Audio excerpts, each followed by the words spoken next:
right. So. All right. Did we leave off on? I can't remember. Well, last time you left off. Oh, sounded like someone was going to say something. We were heading to Blingdenstone. Mm-hmm. We just finished up a meeting with the Illithid in the tent. The tent that we need a copy of, because quite frankly. Yeah, that's really useful. Can we get that? Hey, wizard guy. I'm on it. Yeah, I gotta get on that. Sorry. Yeah, actually, you had to have a comfortable place in like over a month. Yeah. I can sleep on rocks. I'm a monk. I could sleep while in combat stance, but I'd kind of like a bed. Wait, I've got it. I'm gonna grab the fungus, the shrub. Mm-hmm. I'm gonna like squish him out so he's nice and flat. It'd be a pillow, right? Yeah, that's true. You could rename him the pillow instead of stool. And just inhale deadly spores the entire night. Yeah. It's great for be like sleeping asthma. next to a clogged air filter. I can't wait. I'll be dead by tomorrow. Yeah. All right. So, yes, you were within a few hours walk of Blingdenstone, as far as you know. You had traveled most of the way there. You were on one of the made trading routes there, and it had been surprisingly uneventful until the meeting with Skris and the Illithid. And you had a good time, you rested a little bit, and then made your way towards Blingdenstone after they had teleported away with their comfortable tent. So we come back as you are traveling along the road with all of your motley crew. I have added the Sunsword Dawnbringer here, so she too can inject her thoughts into the situation. Mm-hmm. Spoilers, a lot of it is probably going to be along those lines. Constantly, unendingly, without fail. Yes. I've updated all of the thoughts at a glance for everybody else from last time. And as you make your way towards Blingdenstone, the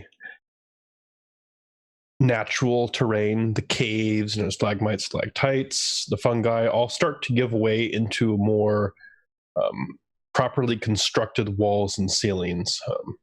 You start to see various monuments that are in mostly broken states, but they obviously were fairly recently constructed within the past, few decades, maybe. But they have been broken apart not by age, but by war. If you recall, and I believe Jim Jar shared this with you, but if not, he would have on the way here. Blingdenstone was beset upon by the Drow at some point within the last 100 years or so. And they had an awful time with that. For a long time, up on the surface, it had been reported that Blingdenstone was completely destroyed. And then, rumors started to leak out about how, well, it's still barely surviving. They get traders every now and then. It's like hearing about, a good example would be Chernobyl, right? It's like, okay, people are, there was a huge disaster there. Wait, people live there now? It's really, what? Mm-hmm. Something like that. So if you're from the surface, that's what you know in general. But if you'd like, you may roll a history check if you want to know some more surface knowledge about Blingdenstone, or maybe some Underdark knowledge, depending on how high you roll. It's okay. While I was playing Disco Elysium, I definitely wasn't constantly critically failing, even when I had 92% chance of success. So your XCOM experience carried over. My God, it was awful. My dice were cursed. Now, you can save scum in that game, but it would be like, oh, right, I've got a 75% chance. Fail, reload, fail, reload, fail, reload, fail. Oh, my God. Speaking of which, I rolled a 2. I rolled an 8. Okay. I'm not even going to look up what that is. I got a rock. I got a rock, yes. That's exactly what I have. I still haven't leveled myself. I need to do that someday. I rolled a 2. Great. I'm not going to add my bonus. So we've all lost more knowledge than we've gained so far. So yeah, you actually forget all that stuff. No, no, I mean the stuff you really know. It's dead. It's gone. This is a mirage. Yeah, it's like, where are we going? No, so you just know the general surface area rumors about this place, right? Okay. Because this was a capital city, so it's not like a small place. but here it is. A couple of things to note as you start heading into here and you start seeing actual proper quote unquote roads and tunnels that have been constructed kind of in a fashion similar to this. This place appears like abandoned. You're obviously on the outskirts of what you would consider a neighborhood of this particular place, but like there's obviously nobody living here at all. Wait, I repeat my Fallout joke really quick. Yes. I mean, it is kind of like that, to be honest. It has obviously been picked over. You see what are probably some very, very old skeletons laying around. And what's even more curious is that you see statues of drow, very lifelike statues that seem to be frozen in positions of panic or fear or fighting at various points. And as you pass some of them, Jimjar kind of gives a little sneer at them as if he's disgusted by the fact that they're just even here. I immediately smash one of them down just for him. Okay, you go over there and just smash it down. All right, make me just a strength athletics. 20. 20? Okay. Nice. I'm not looking at the rest unless I have to. All right, how do you want to do this? How big is it? I mean, it's drow. It's life-sized. So I walk over. I look up.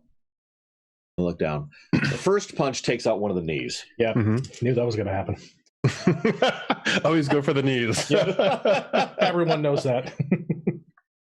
I look over at Jimjar.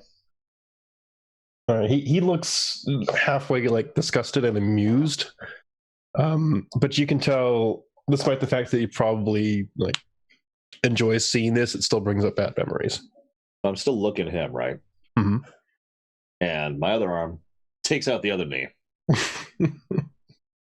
He says, "You having fun there?" I'm not saying anything. Mm-hmm. I'm just looking at him. But I see that this isn't really doing anything for him. So I pick up the statue, and it's my new weapon. Okay. Plus Rot 5 says, to cumbersome. good idea. And Rot goes and breaks off an arm and picks it up. Great. Oh, I'm taking the whole statue. I just got it by the leg. Yeah, isn't that what you had from like the last game? Was an arm? Uh-huh. Yeah. It's just a trend. It's just a thing. Okay, great. Yeah, no, I mean it works. Yes. Eldeth kind of looks at you like she's a little bit taken back by this. But she too, despite not being improvised weapons. She says, I get it. And Rot says, very honored, time honored tradition for orcs, beating people to death with own limbs. Yep. Mm-hmm.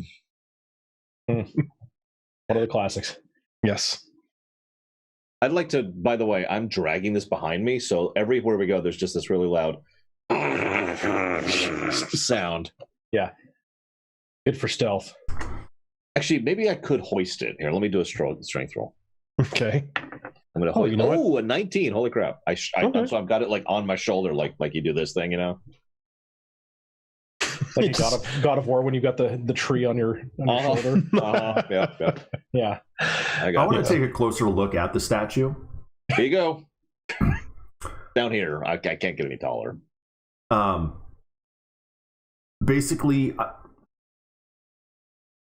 I want to try and see if the limbs actually have bones or anything in them. You said they were lifelike? Yes. So it's okay. If this was a person, they probably deserved it. Yeah. Now you are proficient with Arcana. You know enough just baseline to realize this is a petrification effect. Okay. But if you'd like, you can roll Arcana to see if you can determine exactly what and how this happened. The old flesh to stone. Do I care that much? I don't know. Do you?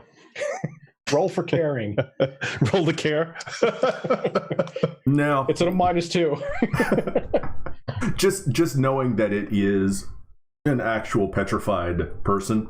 Mm-hmm. That's all I really need to know for that. So. Okay.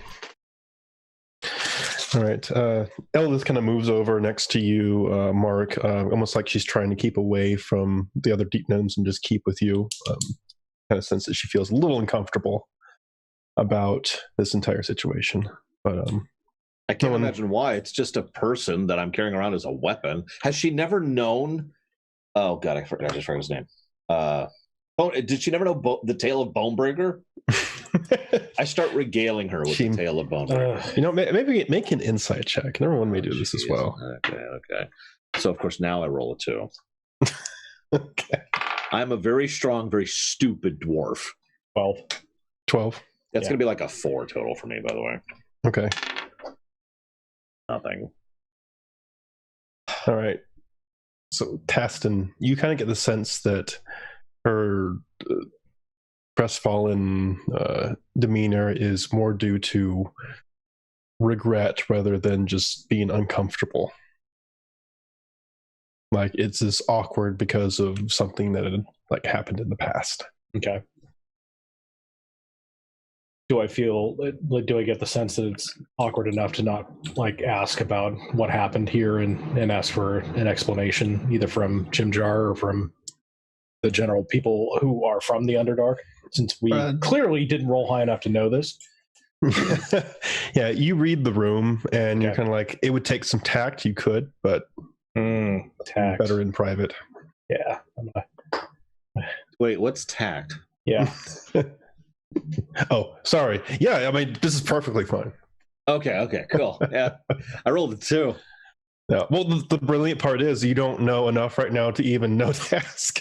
Oh my God! All right, I'm gonna put a pin in that. We'll come back to that later when it's. I'm like, hey, what's up? Wait, hang on. What's your thoughts right now? Hang on. The game. Where's the game? Here's the game. I'm doing editing on the side here. Yeah. I regret what happened to the dwarf. Should have done more. I'm like, hey, tech support.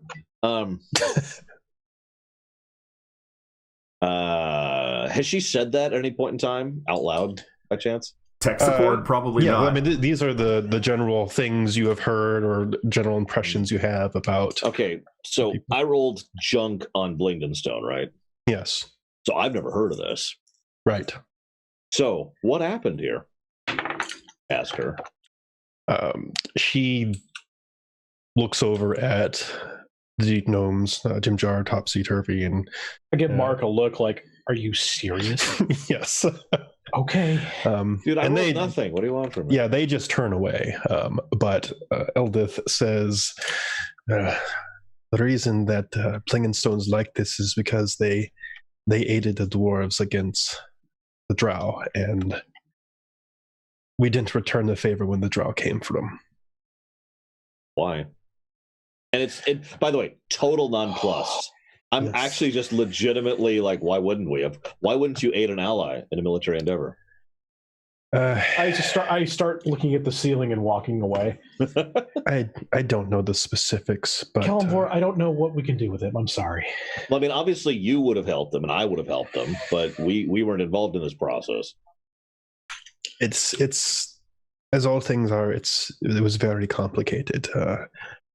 The long and the short of it was that we were busy trying to defend the Mithril Hall at the same time and set no reinforcements here. And so when... But I thought the giant adventure doesn't exist because of how fifth edition's like in a time vortex. What? It's not part of the giant adventure. Isn't it? No. Oh, okay. I'm thinking the wrong thing. Would that be breaking the 5th edition wall? No. The 5th wall? The 5th... Oh, my God. Yeah, it's that bad. No, she says, we didn't know how bad it had gotten, or at least lower-ranking members of the army didn't, until the deep gnomes, what was left of them, showed up at the Mithril Hall for refuge. And this is the result of that. I would have come and helped you. I just want you to know that. All right, make me a persuasion check. My charisma 0, but I rolled an 18. There you go. So 18. Jim Jar says, yeah, I believe that. Believe me, it ain't your fault. It's just being in this place. Well, let's just say I was one of the survivors way back when. Those two young uns aren't old enough to know, but... Let me tell you, when I was a young lad, remember I'm like 20. When I was a young warthog. Oh, God. No, I don't push it. I do have enough of a brain Yes. to get that this is a bit of a sore spot. I just really do want them to know I would have come. Mhm. I might not have been alive at the time. I don't know. Yeah, I'm young. you might have been a little late. How old are you? 20. 20. Yeah, you were definitely not alive at the time. No possible way. Yeah. No, but Taston says I wouldn't have come. No, I too was not alive, so therefore, true enough, I would not have made it. Wait, what about, was Guido alive then? How old? a half orc? Probably not. That's a good point. But I don't remember how old you are, Guido. The character. Yeah, I'm 28, so I'm still pretty sure that didn't make it. 5-0. Yeah, this is something that it just based on the rumors that you had heard probably happened in the time span of like 50 to 100 years ago. Yeah, I'm pretty sure I'm late 20s too. Yeah, We're all youngins. so it wouldn't have been anything that was actively happening during your lifetimes. You just had heard the rumors, and sometimes it takes long for things to filter up into the Underdark. So maybe it seemed fresh when you heard the rumors, but it could have happened years ago. But you continue traveling along. Excuse me. The air seems a little less thick now. It was tense for a little bit, but now it's been broken a little bit. Now that everything's out on the table, kind of, so to speak. And Jimzar starts pointing out some various landmarks as you go through some various street names. You see like homes, not incredibly huge homes, but homes nonetheless, which are really no more than doors or built into the walls with very small living areas inside. Some of these places have a chalk X painted next to them. And Jimjar points to that and says, "That's a mark of a warning there. If you see one of those, then stay out of that. There's probably undead or something in there." We had a lot of restless individuals who didn't go quietly into the night, and they don't discriminate when they see the living walking around. We could clear those out. How much time you got? This is an entire city. It's best to hang on. I know. I've got an idea. Hang on. I reach into my pack. Oh, boy. Okay. I pull this out. I think that creates him. I don't think it actually. No, it's okay. It's okay. And I'm just gonna, and they all just kind of start walking out as one. Thousands of undead. They all glow blue. Reinforcements, great. Yeah. I got this, guys. I got this. So who stole my bread loaf earlier? No. I'm not there yet. Not yet. But as you go through, that seems to be roughly like a tenth or so of the places that you pass. So it seems to have been fairly prevalent throughout this, but unless someone just wants to be really curious, obviously you pass those by. Speaking though, as we're walking through these areas that have these X's and stuff, I do want to cast Eyes of the Grave. Okay. To see if I can just pick them up peripherally, so we're not just going to walk right into a grouping of undead. Gotcha. Oh, grave clerics are great for places like these. So you cast Eyes of the Grave, and I was assuming you're doing it as you're passing by an open doorway that has an exit, so you can see inside. And you sense the presence of undead, just not only in the room, not only past that door, but all around you. There is just standing right next to you, a little down. No, yeah, with the statue he's carrying along. There's just undeath radiating off him. Yes, you sense the presence of ghosts, invisible specters all around you. There are many remnants of the city that are still going about their business around here. Okay. This is most definitely a city of like the dead, so to speak. Okay. So to that point, I turned it off because of basically it's just a saturation point rather than a localized location ability. Mm-hmm. It comes across as something that is like, okay, this is way too much. Like I've walked into a room and turned on every light that's ever existed. That's just way too bright. Yes. I don't know if Taston has ever encountered this before, but this seems like a place where a genocide might have taken place. Okay.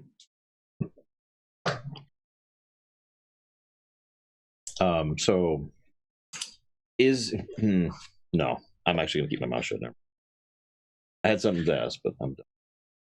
So I do that, I see that, but I don't really say anything about it because it's really not something I would want to like burden the party with. Like, okay, well, that was a bad idea. Just gonna keep that to myself. Yeah. This place needs to be consecrated for us. Must be bad guys. Actually, I don't think I can do that yet. Not yet. Not at that level. Yeah, this is one of those things, and you would know this, that would take like an army of clerics who could do this like a long time. Like fire trucks full of holy water. It's going to be a hot minute before we can figure this out. Okay. Yeah. Yeah, this is, like I said, this is Chernobyl. Thank so you. Continue. Thank you, Bregwin. I appreciate that. Yeah, there we go. Thank you for Love Brown R.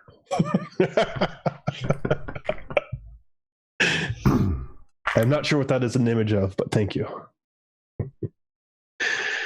All right. You continue going through the outskirts of this place. And I mean, it takes hours to get through this place. This is a large city, and being the Underdark, it is a little less straightforward than just walking from point A to point B. But at least you're inside the city proper. And after a few hours of traveling, you hear what sounds like the noises of industry, of mining, coming from down the tunnel.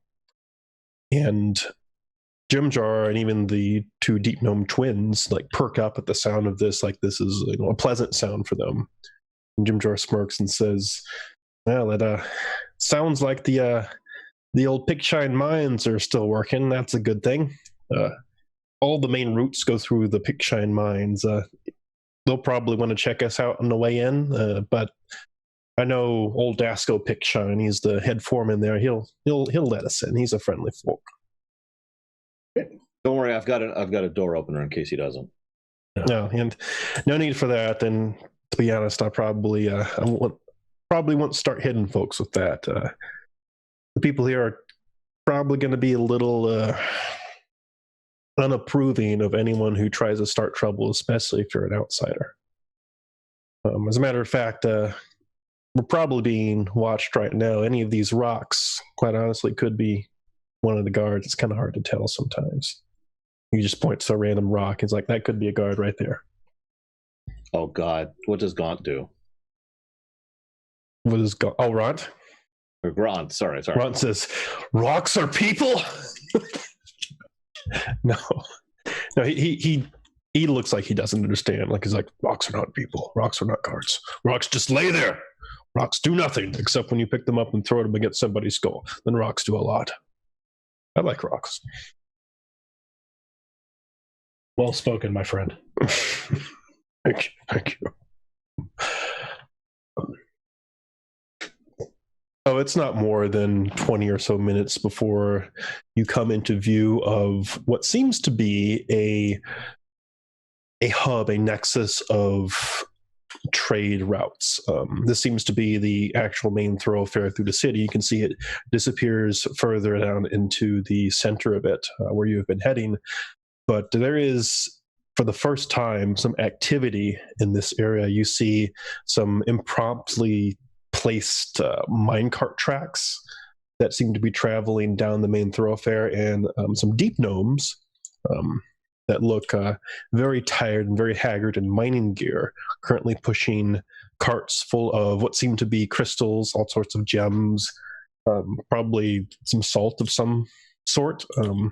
That seems to be the main load down these tracks.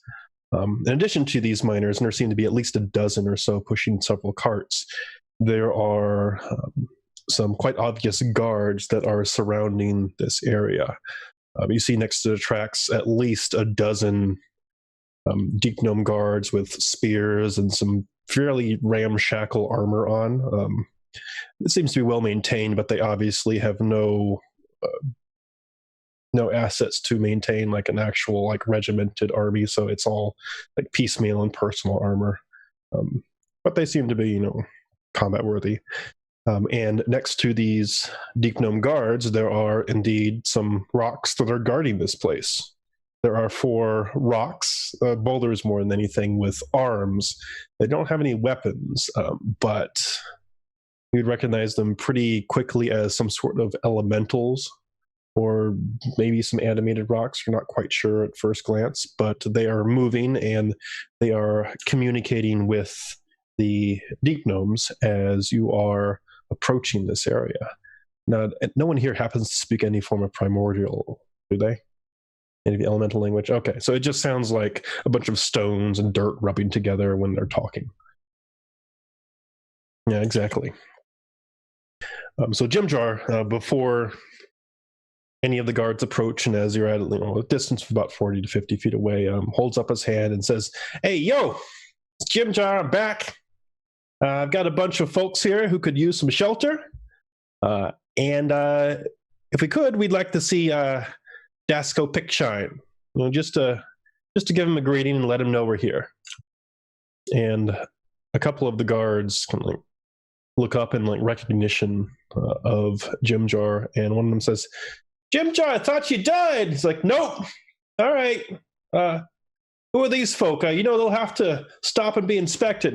And Jimjar turns to everyone and says, "Oh yeah, by the way, they're probably going to be rooting through your stuff. Safety precautions, right? We can't have any weird things coming in." I helpfully hand over my drow statue. Yeah, so all of the guards basically all I own right approach the party, and they seem to be a little standoffish, but they're not brandishing the weapons or anything. The rock guards remain behind. I pull Jimjar aside. So when you say things that are weird, like say, I don't know, sentient glowing blade might be considered a little off-putting for some in the Underdark. He says they might have some questions about that, I gotta be honest. But no, they're mainly looking for elemental stuff. They use a lot of elementals to control and conduct operations around here, and anything that can mess with elementals just really throws a wrench into it.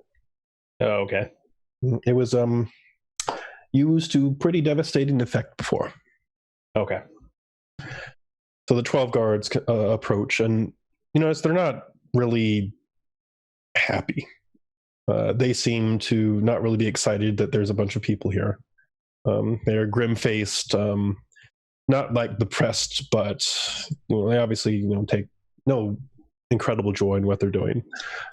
And they all gang out of everybody and start looking around, start prodding, asking questions. One goes up to you, Mark, and says, so what's a dwarf doing here? What's your business?"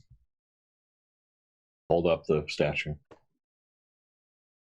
"Statuary business." Oh boy. "How long are you going to stay here with your drow statue, and what are you going to do in the city?" I have no idea. You better have a reason for being here. No, hang on. That's actually out of character. What's our goal, guys? I'm just passing through. Yeah, that's kind of the thing. Yeah, we're gonna try and get back to the to the surface eventually. I guess that's it, but at the same time, it kind of isn't, because both Taston and I have a vested interest in staying down here. You want to find your brother, and I want to kill demons. Right, but I want to go back and get resupplied and come back with a much better setup to do all that. So I don't know about you, but whatever monkey boy that came out of the lake, we are sorely not prepared for. No, we got it. We're cool. We're cool. For real.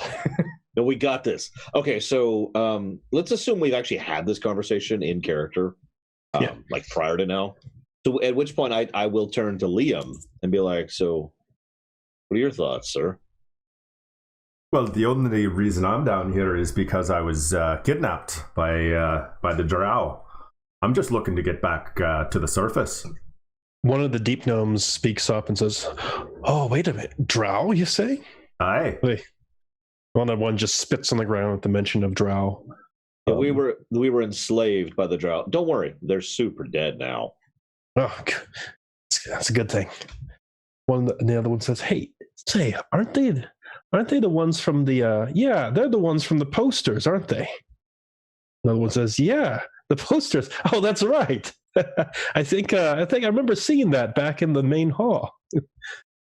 Oh, you must have really pissed off the drow if they got your names up on wanted posters and faces. Wait, so the drow came here and put up wanted posters of us in your town? One of them said, "Oh, no, they did not come into the town. Trust me. But, and don't worry, there's no way we would ever turn anyone who is an enemy of the drow in. Do not worry."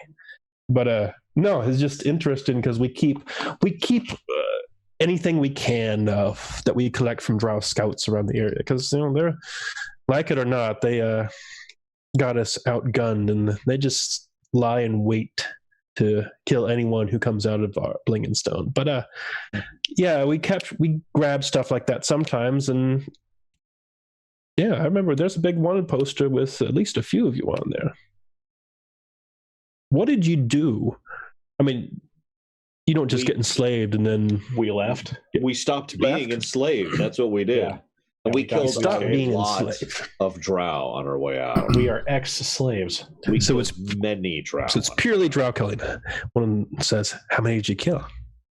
Do we have any idea what that priestess's name was? I'm pretty sure I made a note somewhere. I did. But Which one? There were two. Mistress Ilvara of House Mizram. That was the main one. Priestess side, that's probably not going to go over well. But I'm actually going to have enough of a brain to not mention that, so Liam can be the stupid one here. I'm absolutely going to. Yeah, no, I will not mention her, but Slowly backing away. I'm going to roll int really quick here, or whiz, whatever you think is appropriate, GM, to remember how many we killed. Int or whiz. Intelligence would probably be the most. 17, because that's a plus 0. All right. Well, I mean, I don't know the specific answer to that, but I will say it was, well, I mean, I could look it up. It was like 15. Okay. Like 15. Big guards, too. Mhm. Elite guards, I forget what they're called, but there's a term. Elite guards, yeah. Elite guards, too. Like garrison guards. Uh-huh. So it was not easy. We lost someone on the way, and then I pause and I get sad because I'm actually still sad that we lost that guy. You mean you're upset about the? Okay, Yeah, we won't try. No, not really drow. going to delve too far into that. I'm like, you're upset because we lost the. Oh, never mind. But yeah, I'm going to mention both the priestess and the mistress, whatever her name was. Ilvara. Yeah. Yeah. Okay. So they look a little more upbeat and impressed. They kind of look over every time you make some boast to one of the deep gnomes, whether it's Jimjar or Topsy or Turvy, for just like a confirmation as to that's not the case, and they give you a nod. They're like, "Wow, you might want to be seeing one of our chiefs. They might have some lodgings for you if you really are the infamous wanted drow killers that the wanted posters claim you are." We do aim to kill more drow too. Yeah, well, that is a good goal. That is a solid goal. That will get you places here. Maybe into a grave, but it'll get you places. But to be clear, by the way, I'm not rolling deception because that is not a lie. The goal here is to kill more drow. I wasn't assuming it was. The best part here is if it was like camera slow pan as we're having this conversation and it shows the wanted posters, and it's literally not us. It's a completely different set of people. Another group completely entirely. Not even close to us. Yeah. Wanted for drow killing in mass quantities. Like, yeah, we totally did that. Oh yeah, of course it was us. Yeah. So about that time, there is another deep gnome who emerges from one of the many crevices around here. It seems to be a little more well equipped than the other ones. Obviously, a foreman of some sort. And Jimjar puts his hand up in the air and says, "Dasco Pigshine, how you doing?" And this deep gnome who's approaching and says, Jim Jar, I thought you weren't allowed back in the city. Jim Jar says, that was years ago. I think my time has passed. And Daska says, yeah, you're probably right. These people coming into the city? Yeah, they are. All right, I'll take your word that they're good folk. And he points to the group and says, you 6 of you take them in and then just let the forward guard take them the rest of the way and then get back here as soon as you can, right? And the guards nod and point their spears towards the center of the city as if motioning for you to go forward ahead of them. I also apologize to the guard. I was like, sorry, we're still working some ex-slaves. We've had a rough week. I'm sure you understand. Yeah, they say, yeah, no, we understand. Believe us, some of us have been enslaved by those very drow before. I actually spit on their Yeah, like all 6 of them just like spit in unison. Well, now it's all messy. That's great. That's how we make mud, see? Mm-hmm. I have now contributed to your clay. Thank you. A worthy offering. No, okay, so you start heading in. One of them is Tastin is kind of like lifting up your cloak and saying, hey, what's that glow sword there? Is that gem? Crystal? Huh? It's just got a light. And it occurs to me, I don't actually know what the blade would be technically made out of. I could have checked it. Completely ridiculous to say it's made out of sunlight. Hey, hang on. In the well, past, it is. I mean, it is, but it's like, how do I relay that and not sound like a crazy person? And if I pull it out, that No, he doesn't seem like particularly like awestruck about it. He's just like, oh, magic weapon or something. It's a relic that we came across that seems to have. I don't know. I'm going to roll a quick insight check to see if telling them that it's attuned to me is a bad idea. I was just about to say, why are you being honest here? I'm a cleric. Come on, man. God dang it. I'm grouped with a evil, stupid wizard and a good, honest cleric. Okay, that escalated. Where did that come from? I know. Dang. Evil, stupid is the wrong word. Stupid is the wrong. I couldn't think of the word. I was evil is dumb. No, like 17. Yeah. For deception. No, for an insight to check to see if I want to switch the story a little bit. I'm with an evil Leroy. You can tell he seems a little more curious than anything. Whatever it is they're looking for, like weird weapons like this, probably isn't it. Okay, I'm just gonna say it seems to be a lighted blade. Okay, it doesn't seem real useful. It just gives away your position immediately. Yeah, but as you can see, being a human, I don't really have night vision, so this is actually kind of useful to me, sadly enough. Yeah, it sucks to be you, I guess. True enough. Well said, my friend. Yes. And with that, he kind of reaches into his cloak and he pulls out a gem and says, I'm going to call ahead, all right? Hold on a second. And he seemingly activates this gem. Getting a call. No, seriously. He seemingly activates this gem. And Liam, you've probably never seen this type of particular magic before. It seems to have been like stored in this gem in a way that we haven't seen like on surface items. And he casts a sending from it. And he says, got, however many people in your party coming up, make sure you man the post, watch for any followers, yada, yada, yada, and then puts it back into his cloak.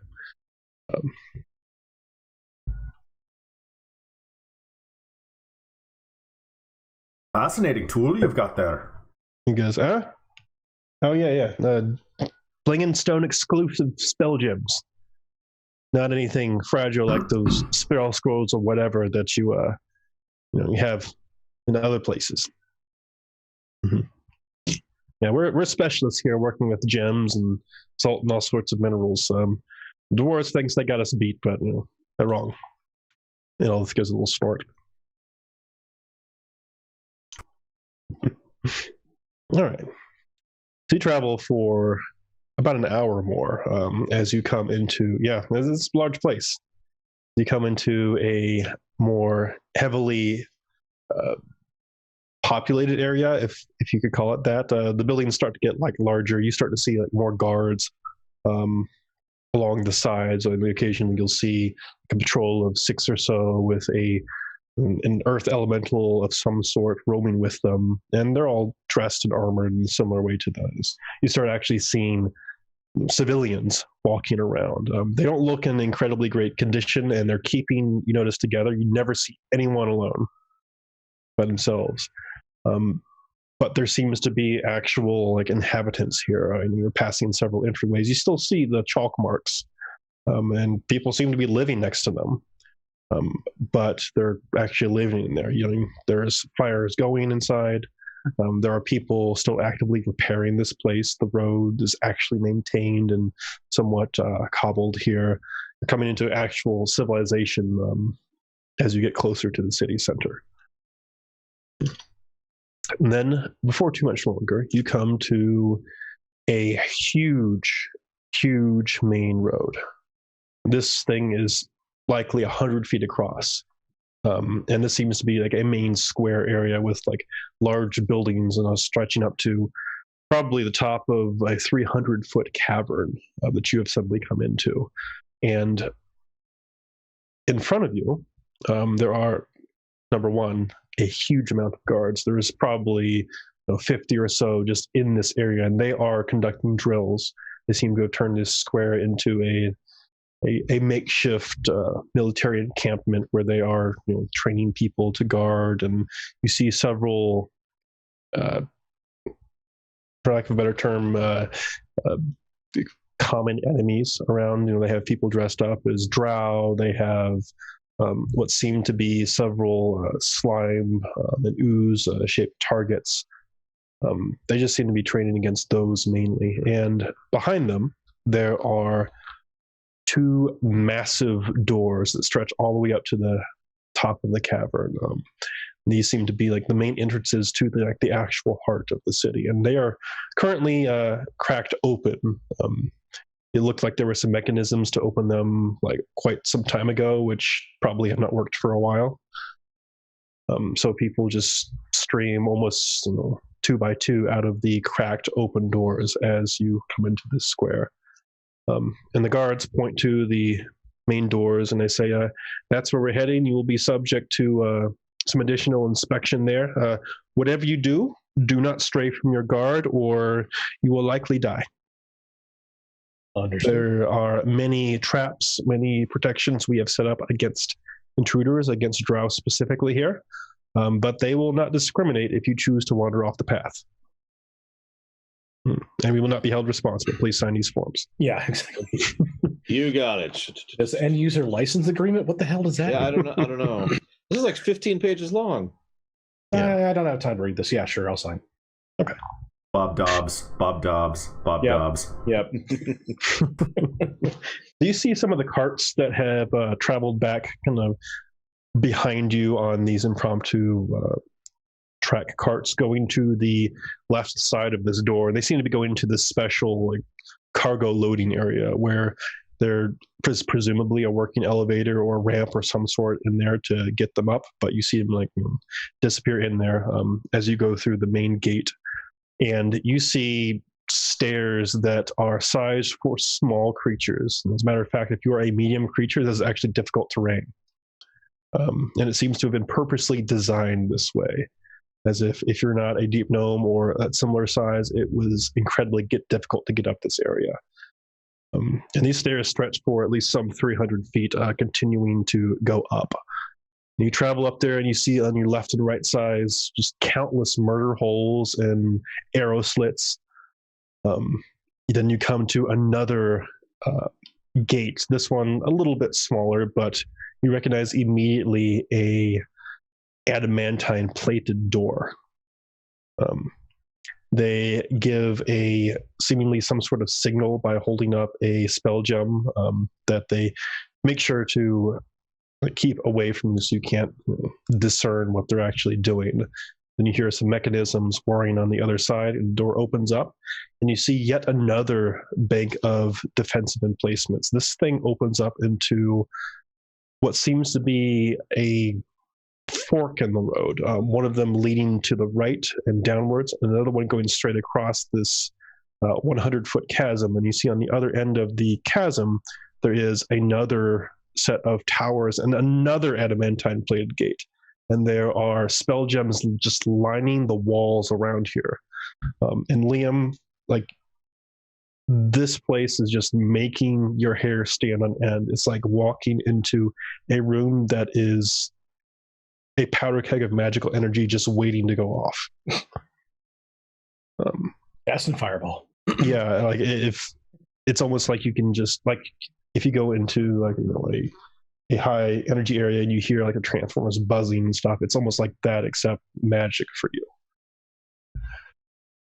The guards point at the path to the right and going down and says, we'll be taking the winding path. Make sure you stay close and trace our footsteps. So they don't lead you down the main area. They lead you down, and you go down into the bottom of the chasm into a just outright maze of passages. The guards seem to know where they're going, but you would be hard-pressed to find your way back here unless you were very, very observant. If you would like, right now, you may make either an investigation or a survival check to try and remember and memorize the path that you are taking here. I am completely oblivious. I am so bothered by all this magical energy. I rolled a 1. Oh, okay. Nice. Gotcha. What'd you get? My survival is +4. I rolled a 4, so I got an 8. So I sit there thinking, you know, I wonder if I left the kettle on the stove back home. Wait, what was I doing? I got a 22. Good Lord, man. Ooh, I have, okay. I have +4 to that, and I rolled an 18. Yeah, believe it or not, that barely makes the DC. Oh my God! This place is... I was all proud of that. You're like, nope. No. I mean, that's good, because this place is like a guerrilla fortress, basically. The walls in this maze down here are 10-foot high, like stone and metal emplacements that have like rusty nails at the top of it, just sticking out all over the place.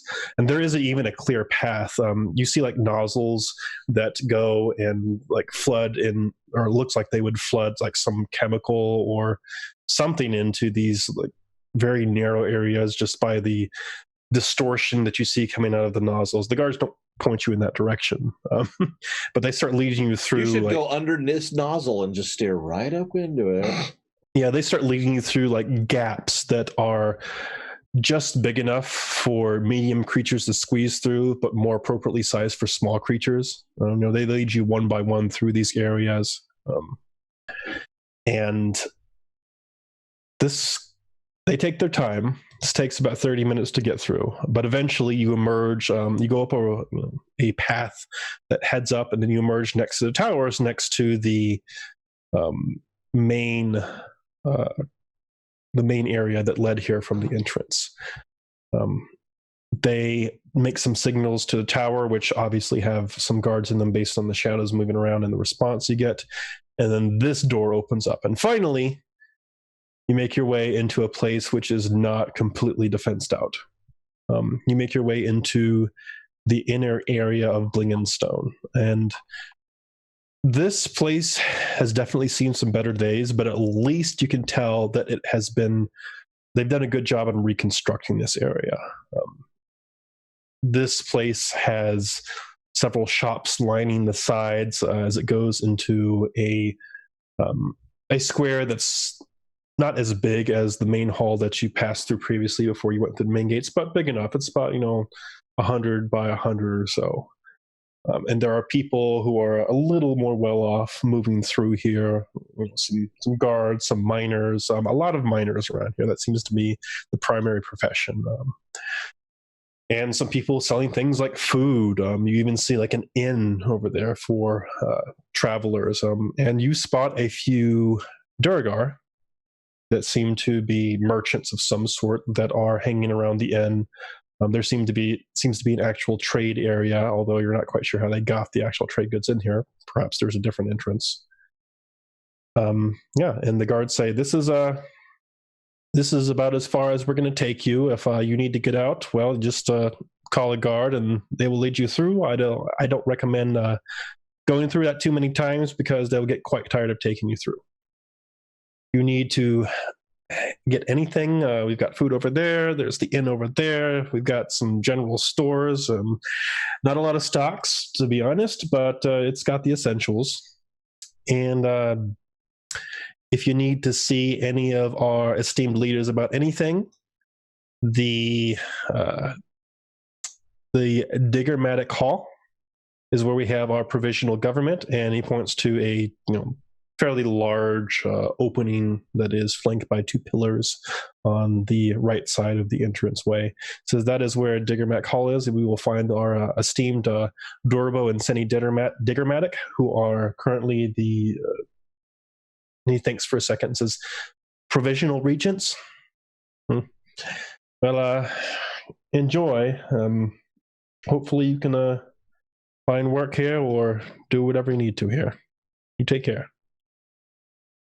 And I give a very politeful salute as they leave. I was actually going to tip them, and then I realized I have no money. I have nothing. I have some very fancy gems, which I'm not giving them, but I got nothing. Yes. So a couple things you notice about this entry area. Obviously there's a trader's area. There's a place which looks like the barracks. There are several caves. It looks like they led off to different wings. Those are currently blockaded. And they are actively guarded. Like they are trying to prevent something from coming in. But you do see like several small openings, like they're meant for deep gnomes to climb through if they ever need to go onto the other side of these places. But it's obviously they don't do that often. There's a temple in this place as well. Looks to be some sort of elemental temple of some sort. And then there's some tunnels which lead off to maybe some other residential areas or other things in this place. Jim Jar says, well, might as well get settled in here. Is there any place in particular we want to head to? That's a damn good question. We don't really have money to spend, so yeah, we have. Well, I have a little money, kind of. Like, I mean, you guys know I have those gems.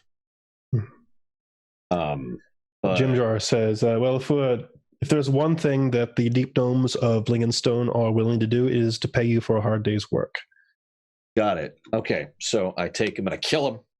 Oh, that was easy. Oh, that's true. Damn it, you're right. I kill him over the course of the day. Wow, that's involved. Very involved. Poke. It's like doing 1/10 of a damage. Hours later. Ow. But no, for real. We need supplies. We need maps. We probably need equipment. We definitely need supplies and maps. And a bath. I do have a bath. Yeah, a nice place to sleep would be amazing. I turn to him and I say, how much would you say a night's room for us would be? Like, how much is the frickin' inn here? Says, how much is the frickin' inn here? Yes. But you'd have to... I'm joking. Well, so he points to a place near the traders area, which has a... To those of you who can read Undercommon. Not me. It says over at the Foaming Mug. Do any of us have Undercommon? Oh, yep. Liam, you can read all the shop signs. Congratulations. Liam, help. You are a guide, you stupid evil. I mean, brilliant, wonderful man. So perfect and amazing in every place. All right, I kill Liam. No. Wow, again. Over the course of the day. Jim Jar points to it and says, that place was not open last time I was here. As a matter of fact, there wasn't any inns last time I was here. So to answer your question, I have no idea. All right. I know this is awful, but we should probably split up to maximize. So tasks, right? Room for the night, food and supplies, and if we're being honest, work. Okay. I can handle work. If you want me to. I was going to see, Or I I can was just going to check apply. around and see if there's like an infirmary or a place where I can apply Ooh, healing that's actually a good for idea. Yeah. a monetary fee. In that case, yeah, you do work. I'll look into supplies. Okay. And Liam, you're the only one who can read anything. You want to try and figure out a place for us to stay, sir? You stupid evil. I'm just. Damn. I never said that in character, by the way. Very important. Stop reciting my alignment. Yeah. Okay. No, it's Canuck Lutral. We all know this. I'll see what we can provision from the inn. Good idea. Double up on that. I'm gonna need someone who can read Undercommon, and I look at the group. Jim says, "Oh, me." He's literally from this town. Anybody else? Anybody else? Anybody have Undercommon? No, Jim, he's the guy I've been like duoing with unintentionally over and over, isn't he? Yes. No, but if he's effective. Everybody make a perception check real quick. God damn it, we're being robbed. I was just thinking that. Wow. There's so nobody we're just near standing you. there. Exactly. We don't Suddenly see anyone. 50 urchins come out and then just completely annihilate you. Like piranha, but they're only taking your money and gear. Yeah, it's the piranha storm. We're not going to do that stereotype where you try and get robbed the first time you come into a city. Oh, thank God. I got a 20 anyways. Unnatural. Okay. No, and I'll say this. The impression you get from these people is they would probably look down on people who robbed and were not doing themselves, being survivors in themselves. Oh my God. Jim was banished because he robbed someone, wasn't he? You don't know that. No, he totally was. I turned to Jim, and I say with an absolutely. In fact, I'm going to roll charisma. Hang on. What's intimidate? Okay. What's intimidate? It's charisma, of course it is. So it's +0. But I rolled a 13, so that's all I got. You rob someone while I'm around you, I will kill you. Says, I promise I have never robbed anyone who did not deserve it. That's If you rob anyone that's not in this town, I'm not going to rob anyone in my own hometown. you can rob me. Hang on. All my gems here. All right. He slowly starts pulling coins from your pouch. I knew it. I don't have any points. Where'd You these get, come from? you get the sense he was kind of insulted. You would insinuate he would rob people here. Okay, I just want to make sure we're on the level. It's like saying Robin Hood, don't rob the merry men. I mean, if you think about it, he could. solid. If Maid Marian was like, you know what gets me hot, he would do it. Probably. Guarantee it. Guarantee it. All right. 22. If what were the it, perception matters. checks? What'd you got? 22. 22? 7. 7. I'm rolling fire tonight. You're getting my dice tonight. Yeah, Mark, what did you get? 20 unnatural. Okay. So Mark and Liam, as you were looking around the group, you noticed Topsy and Turvy trying to sneak off from the group. I immediately grab them and kill them. They're about 10 or so feet away. They are I'm a bug. trying to act casual and heading towards one of the closed off cave areas. Oh, I get what they're doing. Should we stop them? I look at Leon wordlessly. I just look at him like. Can we at least find out where they're going? Or actually, I would. I will point it out to you, Taston. Like, okay. Again, wordlessly, just. I'm gonna go ahead and walk over to him. Yeah, you. Where are you guys going? No. So Topsy speaks up and Turvy starts, foaming at the mouth again. Typical. Topsy says, you're just going to check out our home, right? Wait, you live down through these tunnels? That's where we live, yeah. Okay, well, they look like they're barricaded off at this point. Do you think that's a good idea?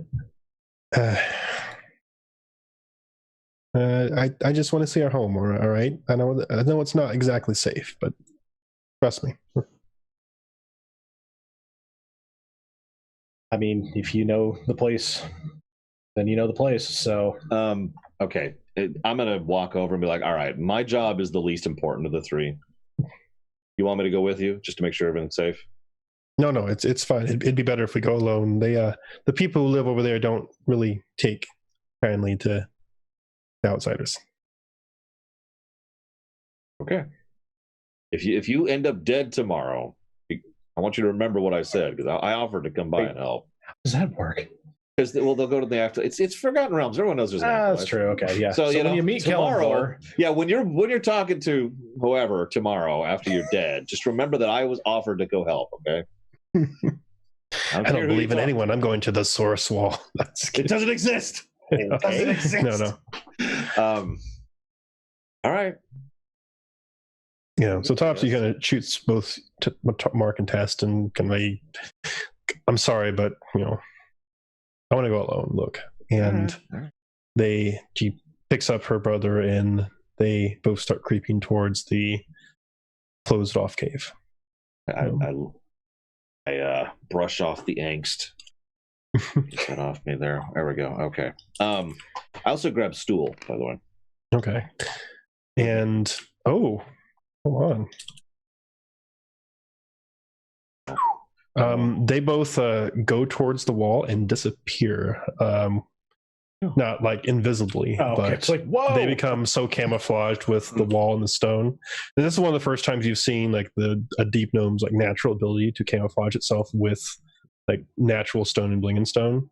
They literally just become stones. You're like, wait, I was just looking there. Yeah. Not how that works. It's not how it's supposed to work, but it is how it works. Yeah. Wow. No, it's true. Racial trait. Nobody played a deep gnome. You don't get this. That's true, deep gnome. Sorry. Okay, so yeah, I've got stool and I can think of Rogue. Rogue? I can think of his name.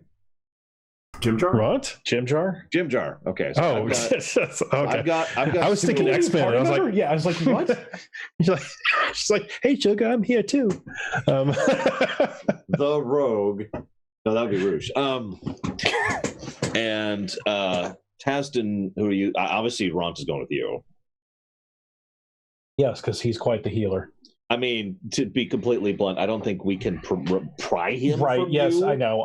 And you're the only one who can control him in an environment where we're kind of on eggshells. So he's definitely going with you. That's fair. Damn it. That leaves our Linux guru, our engineer, our tech support. Perfect. I can't remember anyone's names. I'm sorry.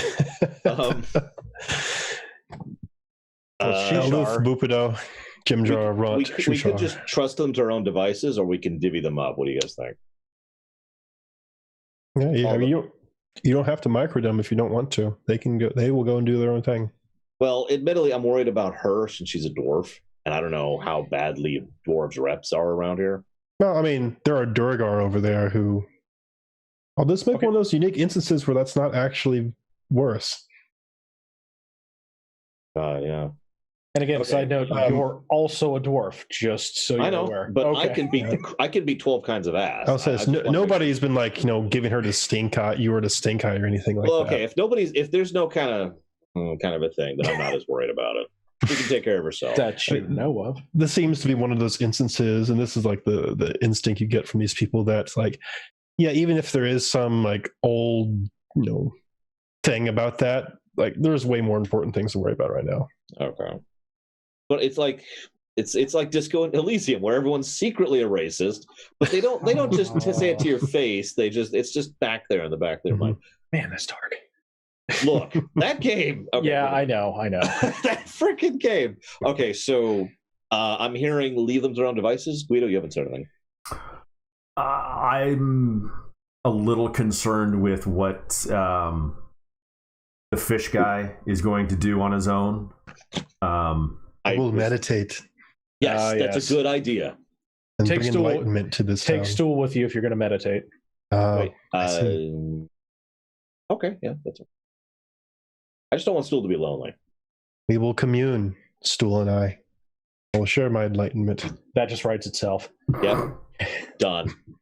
We're about to start the smallest, stupidest cult in the Underdark. He says, give me your spores. Oh. Okay, yeah, okay, they're dealt with. Good. He just sits down in the middle of the square, holding the stool. That just leaves the dwarf and the crazy person. The other crazy person. I'm not crazy. Everyone else is crazy. No. Yep, right, yep. No, Upido actually says, I like these folk. They're a bunch of They're real survivors, and I can appreciate that. Well, I mean, if you got something to do, we're going to try and get supplies. Don't worry, for all of us. We're going to get supplies for all of us. Don't worry. Yeah. Vupido looks around and he points at the temple and he says, I'd be curious to see what's going on there. All right. Turn to Oldith, or whatever her name is. Eldith. Eldith. I was close. She says, you can tell she's like listening. She's here. It says, I hear the sounds of industry of hammers and forges down the cave over yonder. Ironically, I don't know anything about that, so I'm like, have fun. All right. I'll see if I can gather us some better arms and armor. Okay. Especially Rond. No, he's got one good arm. Yeah. Okay, so I guess we've got our parties and we've got our tasks. Mm-hmm. How do you want to handle this, GM? Who wants to go first? First, do we actually have anything of monetary value? Oh, okay. So real quick, I am going to go ahead. So I have gems. 9. Yeah. So here's 3, and here's 3. Okay. Oh, okay. So each of you have 350 GP worth gems. I'll go ahead and bring mine down to 3. Oh, yeah. So those were the those are the drow gems, or are those the temple gems? Those are the temple gems from the sarcophagus. Yes, that's right. How many GP is that? 150 total. But it's 50 each, and there are 3 of them. If there's one thing they trade for in here, it's gems. I was going to say, this is the only thing of value that I have had this entire thing. If you remember, I made a point of that. Mm-hmm. You guys were all making fun of me at the time, and I'm like, no, I'm getting these gems. Wait, a place that deals in gems? Hello? Yeah. Well, sorry, market saturated. Fair. Best I can do is 1 gold. Yeah, exactly. You should have seen us last week. We were so needing gems. Now it's full stock. Sorry, man. No, but to be clear, you were picking those up when we were trying to escape from an area. That is valid and true. But now it was worthwhile. You got to plan ahead. Hey guys, I know this is all real bad right now, but if we want to wait a tick, I got to get all these rocks over here. Yes. It was worth it, damn it. I just want the validation there. By the way, I got to ask really quick. What happens if to a party that brings Sareth here? Special things. Because, okay, anyways. It's really interesting when one of the party members is a drow. Oh, God. Hi. Oh. Or if all the party members are drow. Oh. Welcome to not going into the city. Yeah, no kidding. Okay, so I vote Guido go first, mostly because he hasn't been saying much this run. So he's fine. Okay. Okay. Where are you headed, Guido? You're trying to do some medical service? No. I'm headed to the end. Headed to the end. Okay, the foaming mug. So this looks like this place was recently reopened. As a matter of fact, there is a sign next to it that says recently opened. And you smell actual hot cooked meals and beverages coming out of this place. Wait. Do you remember what that smells like? Oh, yes. Actually, in my backstory, I actually have information of growing up in a tavern. So the smell is very, very familiar to you and high quality. Maybe that's we just opened quality, but still. I'm with Bragwin. You should roll to not drool. That's fair. I rolled a 12. That's no. I think there that's is drool, but you're keeping it in. It's like when you start it's inner drool. You're inner drooling. You see the 2 Duergar outside who have mugs in their hands. That looks pretty nice. They don't really pay you a whole lot of attention. They just chat to themselves in Dwarven. And you enter the foaming mug. This place is empty. There is a roaring fire. It is comfortable. You see that there is obviously a barkeep behind the bar, a deep gnome who has an eye patch on. Looks to be an older gentleman. Looks to be also incredibly bored. It's not a gentleman. It looks to be a bored lady. I'm sorry, because this is an inn. And she perks up as soon as you enter and says in very broken common, Well, welcome to Foaming Mug. Please, you have food and drink. Yes. What race did you say she is? Deep gnome. Okay, so Undercommon is the preferred language. Oh, she's got a strong Undercommon accent. Yeah. Oh, okay. I will respond in Undercommon. Oh, she says, a purveyor of the trade tongue, I say, welcome, come on in. It's not too often that, actually, as a matter of fact, I've never seen a half-orc who can speak the tongue, but come on in. You are, and she opens up a little notebook and said, congratulations, you are the 7th guest ever to the Foaming Mug. We have very, very, very recently opened. We don't get a whole lot of visitors. Now, what am I saying? Of course, the trade is wonderful in Blingenstone. Come. What is first drink is on the house? Ah, excellent. You should try our Dark Lake Stout. This is straight from the Durgar and Mantle Dareth. Very, very special import. It's on the house, and she just, before you even say anything, she turns around and picks up a mug and starts, pouring this thing. You're like, oh boy, you should not have tapped that yet. Starts putting that in, pouring some into there, and wings it around at you. And it looks like a Dwarven stout. Smells like it. Smells great. I will politely take a sip. Mm-hmm. Very nice. I don't know how Liam feels about Durgar stouts, but there it is. It's beer. Yeah. I was gonna say, how long has it been since you've had beer, right? Any kind? Yeah. Yes.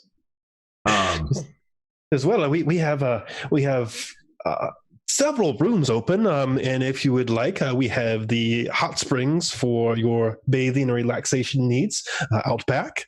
You may stay here as long as you like. I will immediately perk up at the hot springs.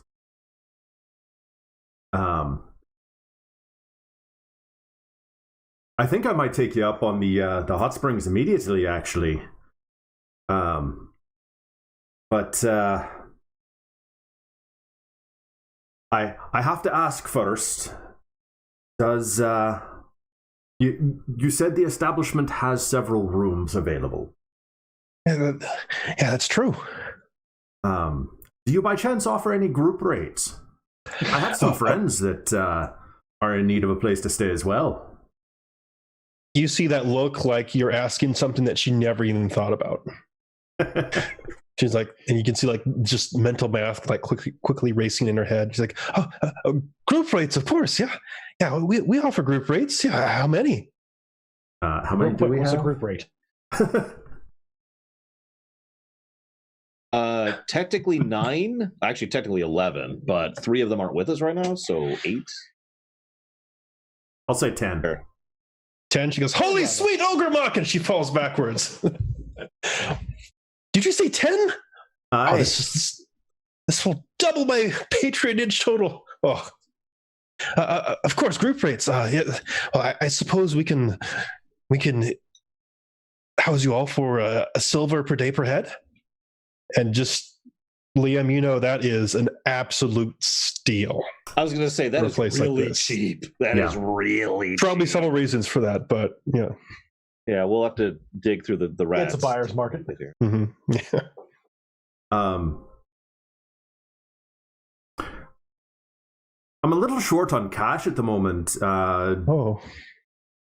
I'm not sure if you can make change for something larger, or if you can recommend somewhere where I can exchange something of more value. Well, I can. What have you got? You looking to barter? Much as I hate to do it, I'm going to pull out one of those gems. Oh, she goes, oh, don't worry, we can shave and cut that here. Not a problem. Like a block of ice? I mean, yeah, that makes sense. I mean, okay. I'm not here. Ignore me. Never occurred to me. would it not make more sense to exchange it for its current value as opposed to breaking it down?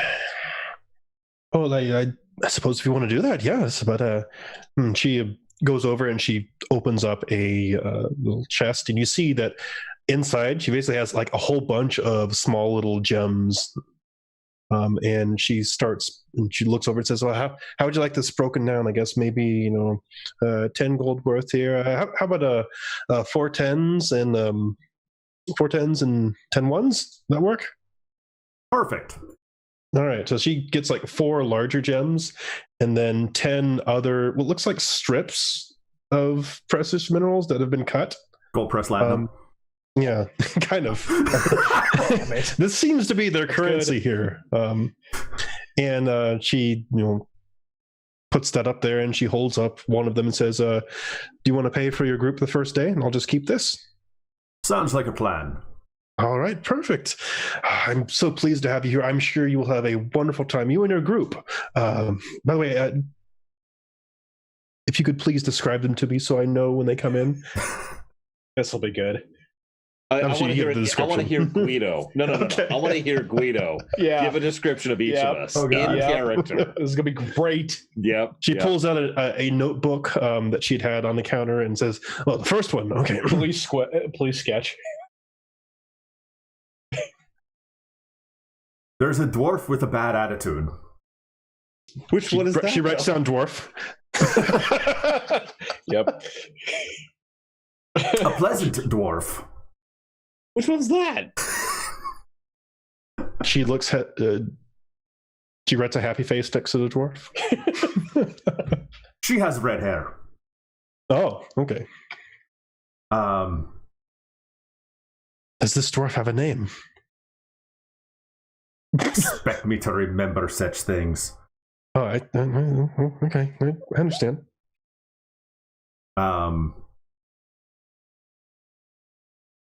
There's a human that does healing things. Yep.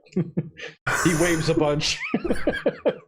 Just waving human with healing. magic hands? Yeah. His magic is weak, clearly. He can't even cast Fireball. I know. Whoa. Who can cast Fireball? This guy. Yeah.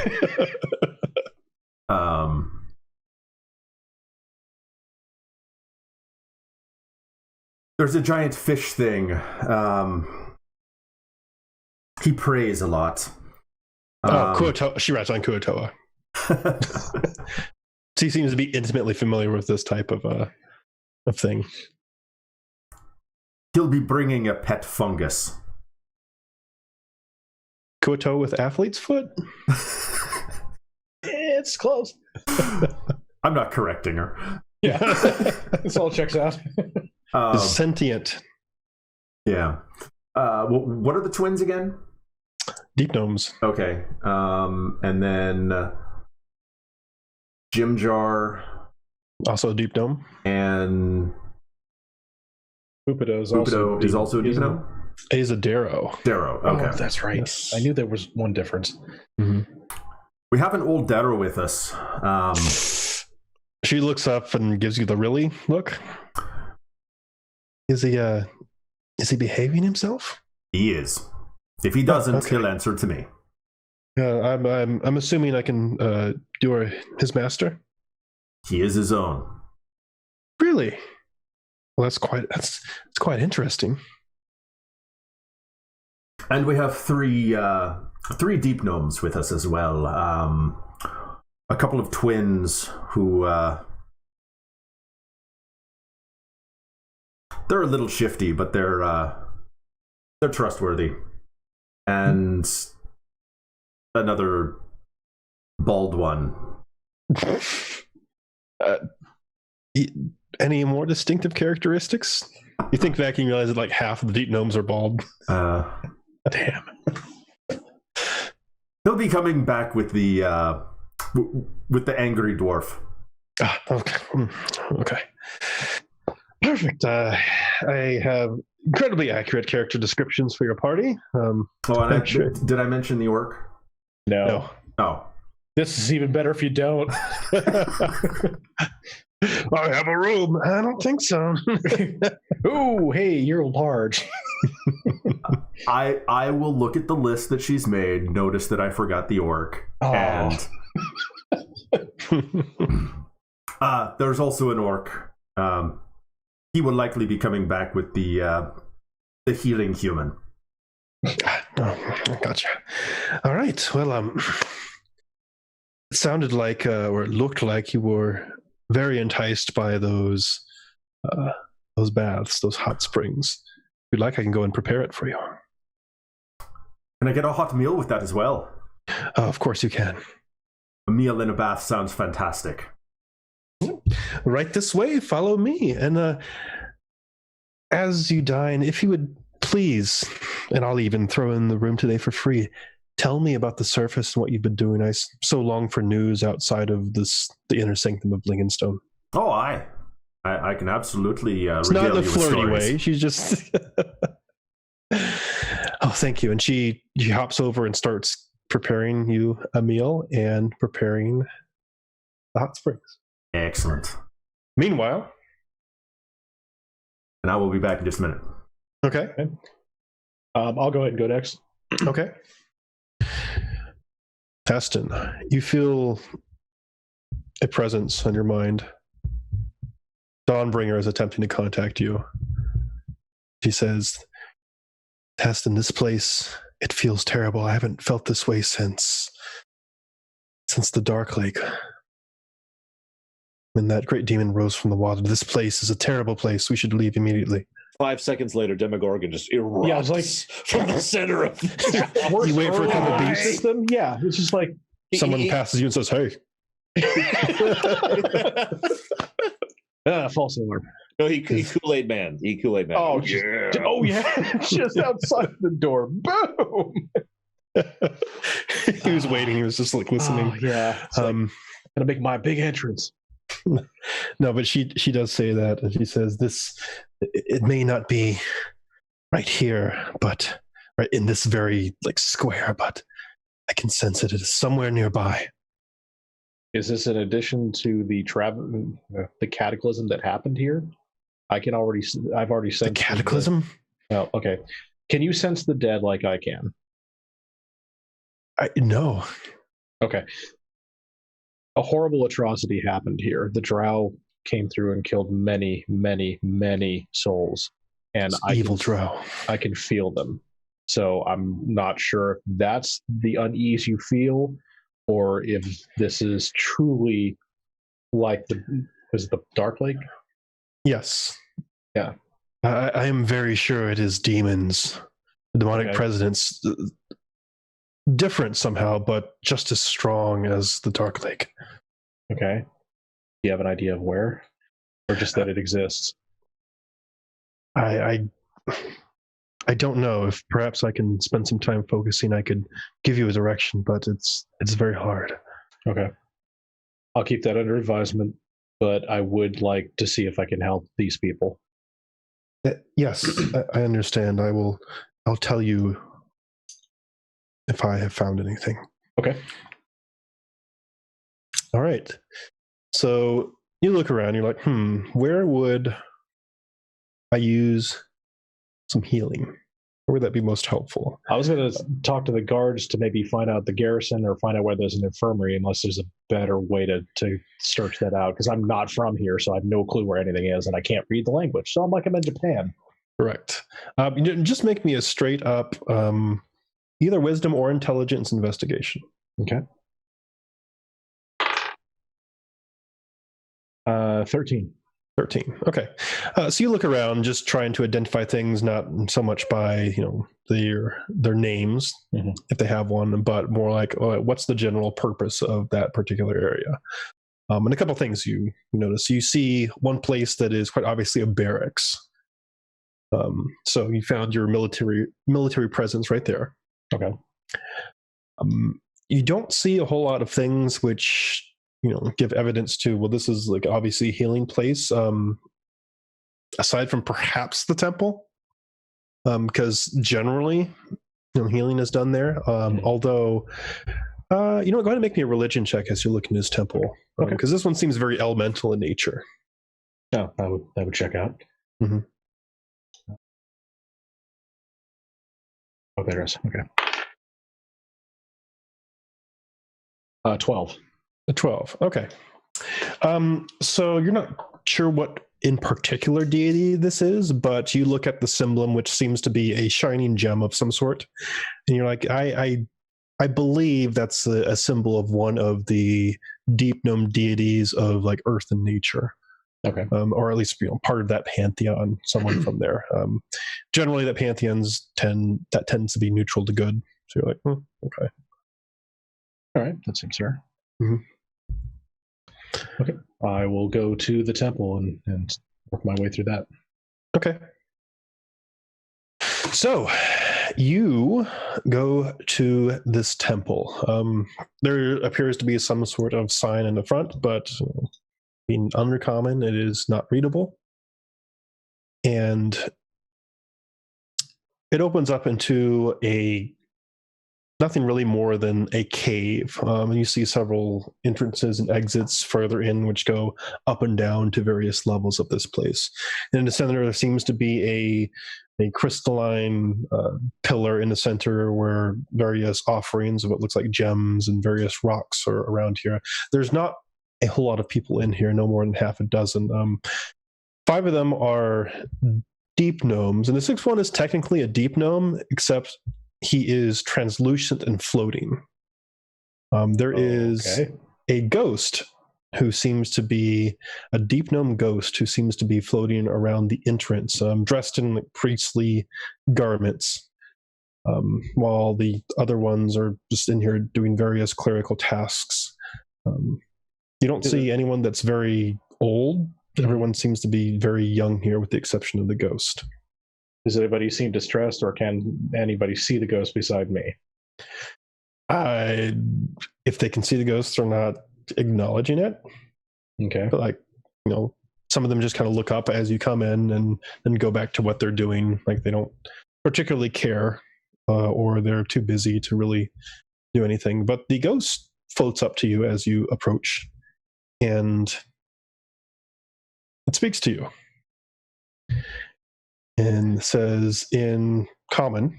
Oh, great. Okay, I was going to say, I'm so sorry. It says, I have no idea. Yeah, I was like, that's great, dude. Yes, this one seems to be a little older, a little wiser.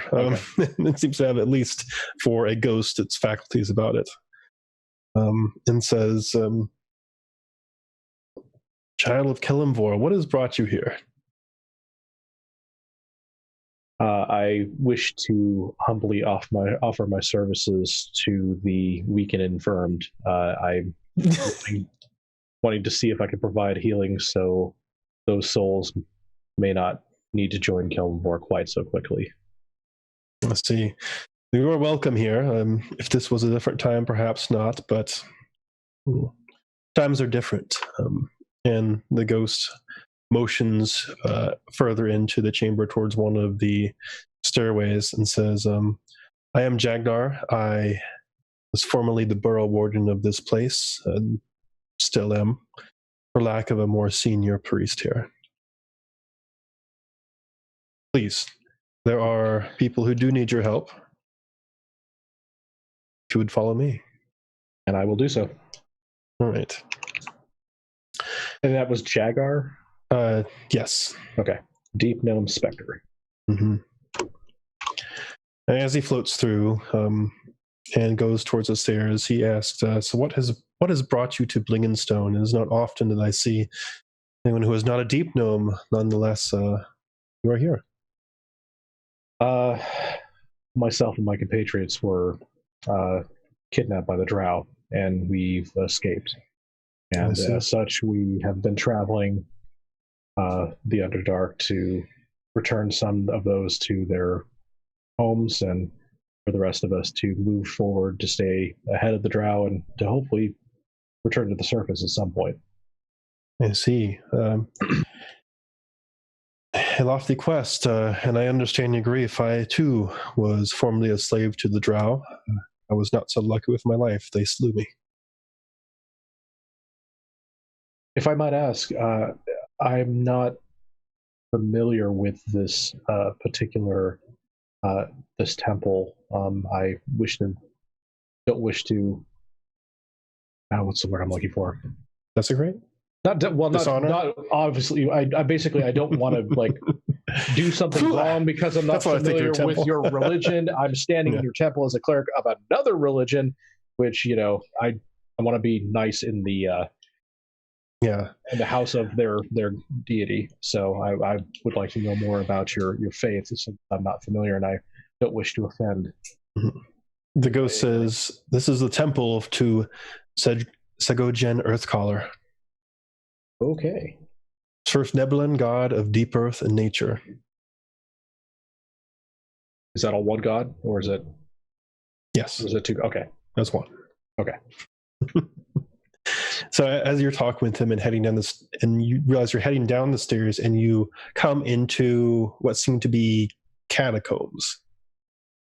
And Jagar turns to you and says, "Believe it or not, I am actually pleased that a servant of Kelivor has come here, for it is not the living that need help here, it is the dead. Or rather, the restless dead, I should say. The catacombs were once a peaceful place, but since the drow massacred our people, many spirits here have become restless and have risen once again here. And they leave and they haunt the city. If you would find it in yourself to travel these catacombs and lay those you find to rest, to permanent rest, we would be very, very grateful." I turned to Ront, who's been up until this point super, super quiet and actually very well behaved, which is shocking. At this You turn to him and he's like, "I don't like this place." Okay. So, Ront, you don't have to come with me. You may want... Shaman. He pulls you in close and says, "Shaman, that's a ghost." Yes, I thank you. I did notice that. Good eye. Thanks. Yeah. I thought you know. So I can't hit it with my arm. No, good thing is you don't need to. So no worries on that one. So you may want to see about going back, or going to see if you could find what inn that Liam was able to find. So you don't have to go with me. If that's not something you're comfortable with, I get that. No. He turns around and says, "I'll go." Because I'm not sure what he would literally do, since he can't hit incorporeal things. Mm-hmm. Okay. So, all right, he turns around. He just runs out. You'll have to forgive him. He's been through a lot. The ghost just looks at you and says, "Why do you travel with an orc?" He was with us when we were captured, and he helped us escape, and he's been surprisingly faithful and well behaved the entire time on our way here. As well, until he finds a new master, someone stronger, or someone he perceives as stronger. But that's neither here nor there. And it points to one of the forks in these catacombs and says, "You will find the restless spirits in that direction." Okay. Are they agitated? Should I be on guard, or are they just in sorrow and unable to pass on? Most of them are in sorrow, but there is one in particular, one I knew actually in life, a Vazuk. He will more than likely be agitated with your presence. I would use caution. You see, he's secretly racist. Perfect. All right, well, I will see what I can do. Yes. The ghost looks like he goes to put his hand on your shoulder, but obviously physically can't, and says, You do this for me, I will tell you the way to the surface. I thank you, and I will do what I can. And he waits there as if he's seeing you off. Okay.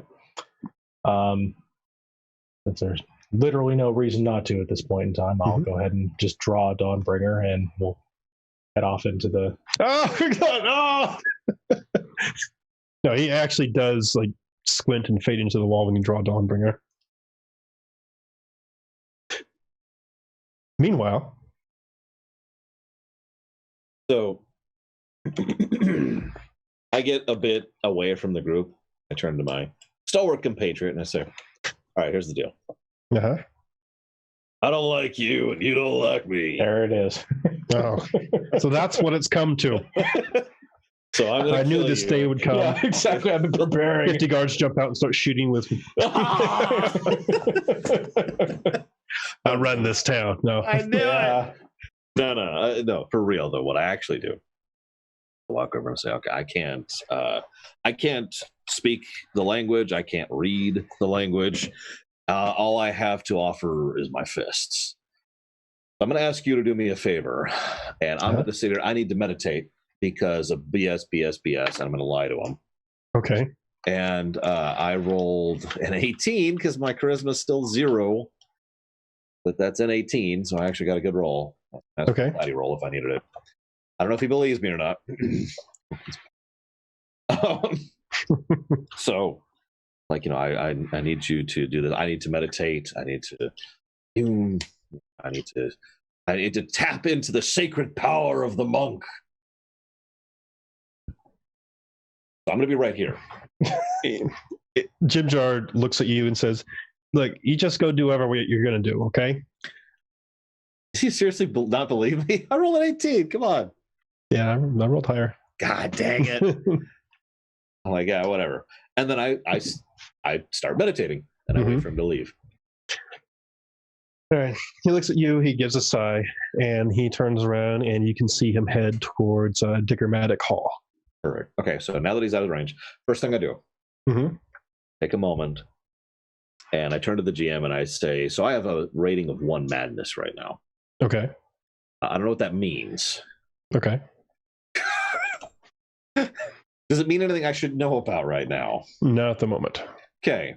So the second thing I do is, okay, now that I've communed with the actual god of the world, I turn to the other god, Bahamut.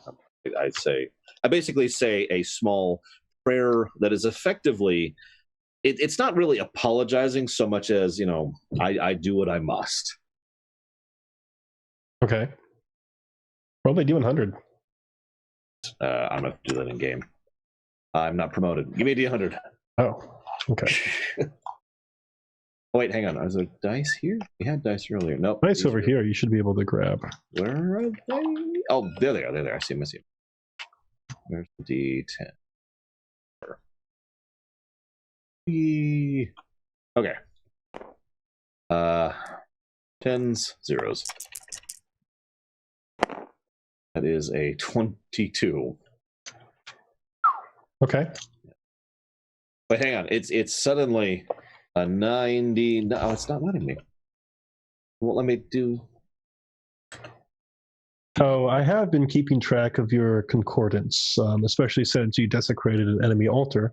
Mainly thanks to Liam a few sessions ago. No, it's okay. I don't know what you're talking about. Yeah. That didn't happen. There was no altar, but yeah, no, I'll just live with the 20.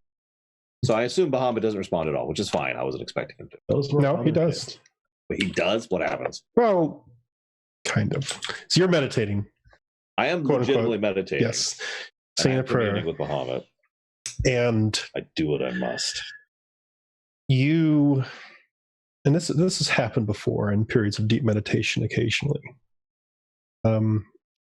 You realize that your eyes are open and you're standing up, but you see your body below you as if you're standing over it. Ah! No. You're like, oh, first time. At a higher level monk, I will get this naturally. But That's for true. now, I really do this later on. I've peaked until then. Yes, but you know, this is like the in training kind of stuff, right? Yeah. And you see a silverish cord leading from you to the entrance to the closed off cave that Topsy and Turvy disappeared down. You gotta be kidding me. And you feel like a tugging, like something is trying to drag you there. Real quick, do I see any Githyanki? No. Thank goodness. Okay. No, it's not that silver cord. I mean, saying astral projection. Someone with a silver sword comes through and goes, ha! No! Enjoy being here forever, and then leaves. So okay. I hate to say this way, but is that it? No, it's beckoning you to follow it. Jeez. Wait, it's beckoning my astral form? Yes. Oh, that's not what I expected. Okay. Can I look all cool and be like, hover? Oh yeah, of course. This is the astral plane. You can do whatever you want to. I turn into Illidan.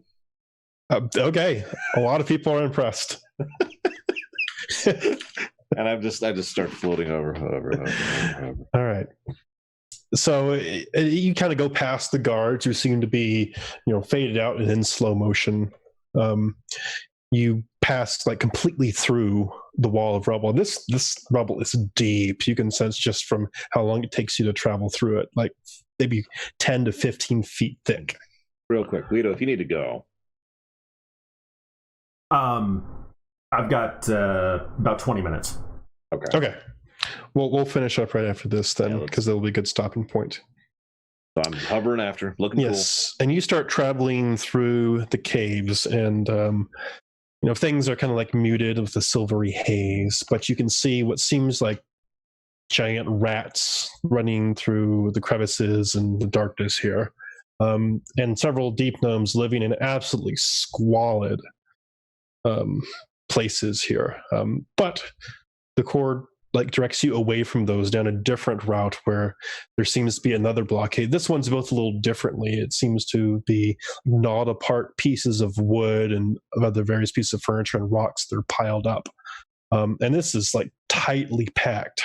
And you see what seems to be several deep gnomes, guards, next to it, although they're obviously not from the actual militia that is part of the city. They have the same squalid stuff on. They don't even have armor on, and they just have like makeshift swords and daggers. And you've seen hints of this in Turvy before, but they seem to be a little upset, like foaming at the mouth a little bit, like they are affected by the same type of curse. And you can see like little rat-like features on them. And you pull through the center of them, through that pile of rubble, and you emerge into a tunnel that is dripping with slime and ooze. You see slimes and oozes of all sorts just sloshing around the area, and you look over and you see like just half a dozen of them just trying to make their way through the rubble and slowly eating away at it. And the cord continues to yank you down the hall. And this place becomes almost floor to ceiling inundated with slimes. They're just a gigantic wall.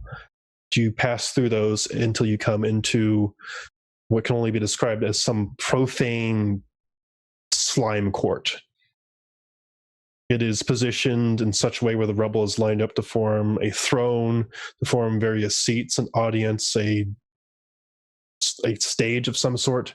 And there are slimes with various makeshift crowns and decorations on them. And in the middle of all this, sitting on the throne, there is a deep gnome who is also dripping the slime. It seems to just like ooze out of cracks and pores in his body, almost like he's just emitting it. And he is lounging in the throne and speaking seemingly to the air in front of him. He is saying, "Oh, you don't speak Undercommon, do you?" No, I don't. I He speak is saying Common, Dwarf, and Elven. a phrase in Undercommon over and over and over again. And you can't really make out most of the words except for one.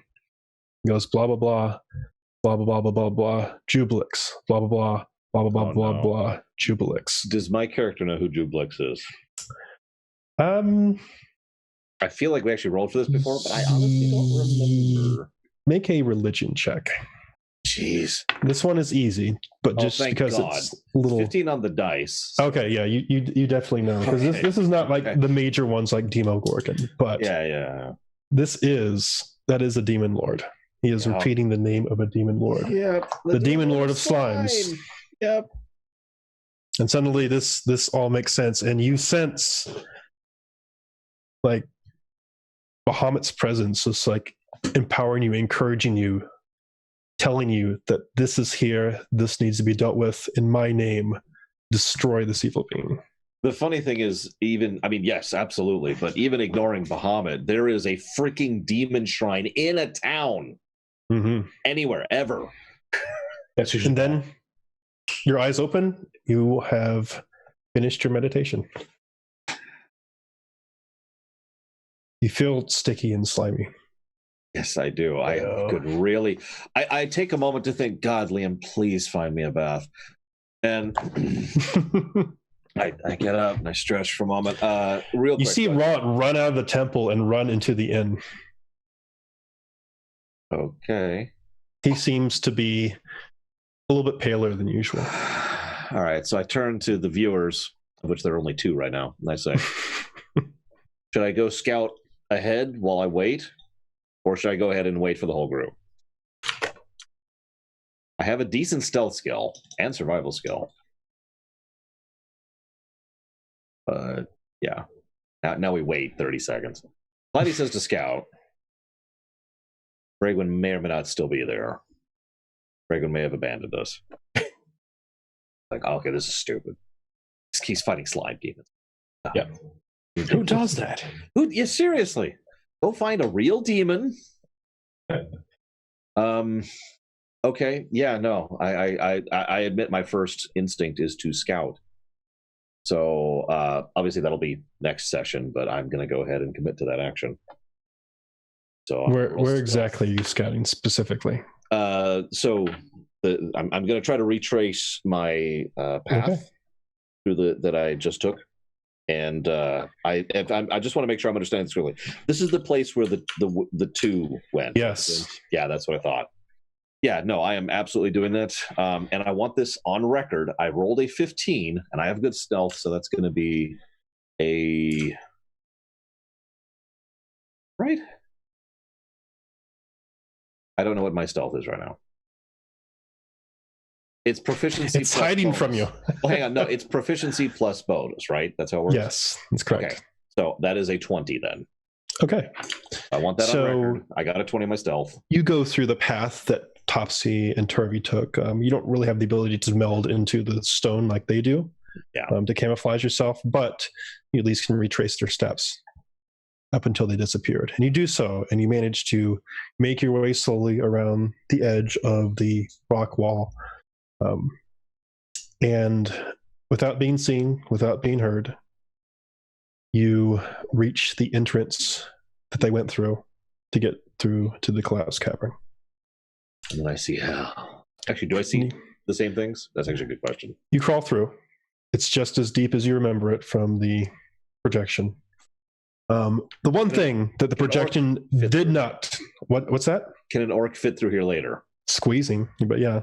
Got it. Okay. The one thing that did not. The one thing that did not come through the astral projection was the smell. Oh, Hang on. Let me do my con save. No, it's not troglodyte bad. That's a 10? You keep your lunch down, but it's like it's like smells going like into meat an right now. animal pen that hasn't been cleaned out in forever. Oh, yeah. Mm. I know that. Yeah. Mhm. It is a foul stench. And as you poke your head through and look in, it is much the way that you saw it before, although probably larger. It seemed like when you were moving through these caverns, time was moving a little faster, or the location was stretched. Or squashed down. You're not really sure, because it seems to stretch on like way further than you remember. Yeah. But you do see the rats clinging to the walls and moving around, just moving through piles of refuse. inside, and it does look familiar. Can I retrace the path to slime death? Yes, you may. Okay. Not physically. I want it like an eyeball and be like, Yes. okay, this is the point where I retreat. Okay. I'm going to go back to the inn. No, I'm going to go back to where I was, and I'm going to meditate until he shows up next session. Okay. Until who shows up? The rogue. Oh, okay. Just making sure you weren't expecting Liam to come looking for you. Leo. Just weeks passed by. Man, Yeah, this just months. this hot springs is amazing. Oh, just living like a king. Yep. Super prinkly. Mm-hmm. Yeah, no, I'm basically reverting and pretending like I didn't go anywhere. Okay. All right. So we will end on this as you emerge back there as Tastin bravely, with Dawnbringer in his hand, descends into the catacombs. I himself. Rot runs into the inn. Just as you, Liam, you're finishing up a very nice meal, getting ready to go to the baths. This barkeep who has been just chatting you up the entire time. I'm just curious, do you tell her at all about the surface world? Because she asks like all sorts of stuff about it. Absolutely, yeah. I'm not. I mean, unless she's asking questions that. Like, how many forces would you say you have on the eastern border? Well, no, it's more like Questions. it's more like tell me about your hometown. What do they eat there? What kind of games you play? That kind of stuff. Like questions from someone who's like never been up to the surface world before. That's pretty much what I figured the conversation would be. So yeah, unless there is a need to withhold information, I'm just going to have a pleasant conversation with her, talking about anything and everything surface related. Okay, so you learned a couple things. The first thing is I don't even think you learned her name initially. You're just way too excited for you to come in here. Yeah, but she does. You do eventually get a name out. Tappy Foam Strap. A couple other things that you learn about the place here, because she trades stories back and forth. She says several times that the ghost problem here is really bad, and tells you that even spirits will like haunt the alleyways and the roads here. It gets that bad sometimes, and you just can't go outside. She does mention that there is something called Ogremok's Bane, and that some sort of enclave. She's not really too sure exactly, how they do it, but apparently they are attempting to retake a place that is under the threat of Ogremok's Bane, known as the Rock Blight. It tells you that it's where a bunch of earth elementals go mad. And she tells you a little bit about the merchants from Gracklestugger here, the two Durgar. She talks about the weird coin that they have, saying that it's strange. She found it strange because she recognized it as surface world coins, but wasn't quite sure why the Durgar were trading with those as opposed to what they normally trade from Gracklestugger. And she even shows you one. And it looks like a surface coin you would be more familiar with, like a Waterdeep dragon. Which means they've been to the surface, or they at least have connections to that. Yeah. And the last thing is that she asked you a lot about this fun guy that you know, fungus. Okay. Stool. Yeah. And I'm assuming you tell her about it, and she's like, "Oh, yeah, you know what? I have seen those before." There was actually, what was weird is that there was this caravan that came back from the mines a couple days ago, and they had a bunch of those fungus people just trailing around and dancing with them. They blew some sort of spores all over everybody, and all the miners were talking about some sort of wedding celebration that the fungus people were going to, which I thought was kind of weird, since I don't think fungus people get married.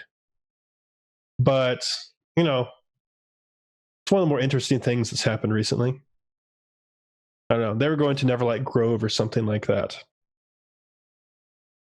But, so you learned that, and you also gain one additional thing. Next charisma check you make to improve the attitude of a deep gnome of the city, you gain advantage.